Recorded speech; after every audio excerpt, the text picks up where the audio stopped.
అందరికి నేను మీ వినయ్ కుమార్. ఈ వీడియోలో అయితే అసలు రోహింగ్యాస్ అంటే ఎవరు అనే విషయాన్ని అయితే క్లియర్ గా చెప్తాను చూడండి. మనం రీసెంట్ టైమ్స్ లో వినే ఉంటాం, రోహింగ్యాస్ అనే వాళ్ళు చాలా ఎక్కువ మొత్తంలో భారతదేశానికి ఇల్లీగల్ గా అయితే వలస వస్తున్నారు, వాళ్ళ వల్ల అయితే మన దేశంలో సెక్యూరిటీ ఇష్యూస్ అయితే వస్తాయి అని వింటూ ఉంటాం. అసలు ఈ ఇల్లీగల్ గా రావాల్సిన అవసరం వీళ్ళకి ఏంటి? అసలు రోహింగ్యాస్ అంటే ఎవరు? వీళ్ళు ఎందుకు ఇల్లీగల్ గా భారతదేశానికి, బంగ్లాదేశ్ కి, నేపాల్ కి వలస వెళ్తున్నారు అనేది క్లియర్ గా చెప్తాను చూడండి.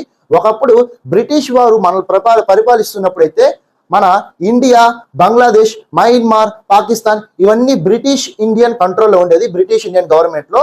అప్పుడైతే చాలా ఎక్కువ మొత్తంలో బంగ్లాదేశ్ నుంచి అయితే ముస్లిమ్స్ మయన్మార్కి అయితే వలస వెళ్ళారు. అగ్రికల్చర్ వర్కర్స్ కావచ్చు, లేబర్ కానివచ్చు. అయితే అప్పుడు బ్రిటిష్ అండర్ లోనే వీళ్ళు మైగ్రేషన్ అయితే జరిగిందనమాట.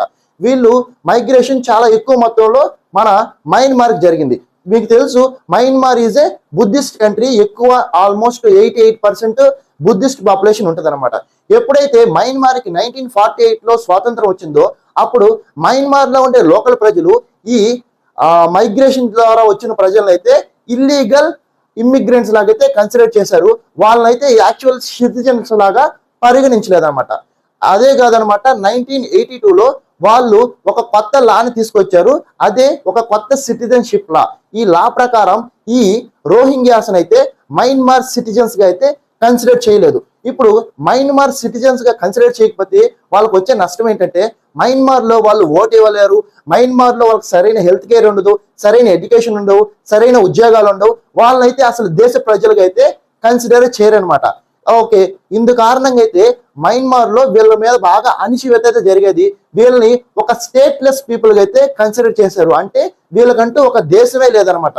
వీళ్ళకంటూ మయన్మార్ లేదు, వీళ్ళకంటూ బంగ్లాదేశ్ లేదు, వీళ్ళకంటూ భారతదేశం లేదు. వీళ్ళొక స్టేట్లెస్ పీపుల్ అయిపోయారు. సో ఈ 2026-27 ఈ ప్రాంతంలో అయితే వీళ్ళ మీద ఎక్కువగా దాడులు జరిగాయి. మయన్మార్ లో ఉండే మిలిటరీ కూడా వీళ్ళ మీద అయితే చాలా ఆపరేషన్స్ చేసింది అనమాట.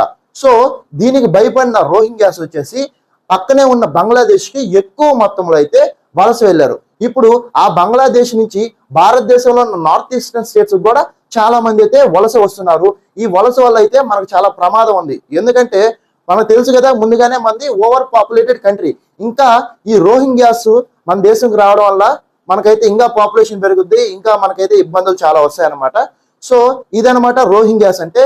వీళ్ళు వచ్చేసి యాక్చువల్గా ఒకప్పుడు బంగ్లాదేశ్ లో ఉన్నారు, దాని తర్వాత మైగ్రేట్ అయ్యి మయన్మార్కి వెళ్ళారు. దాని తర్వాత మయన్మార్ వాళ్ళు అయితే వీళ్ళకైతే సిటిజన్షిప్ అయితే ఇవ్వలేదు, క్యాన్సిల్ చేసి వాళ్ళ మీద దాడులు చేయడం వల్ల వీళ్ళకి దేశమే లేకుండా పోయింది. ఏ దేశం పోవాలో వీళ్ళకి అర్థం కావట్లేదు.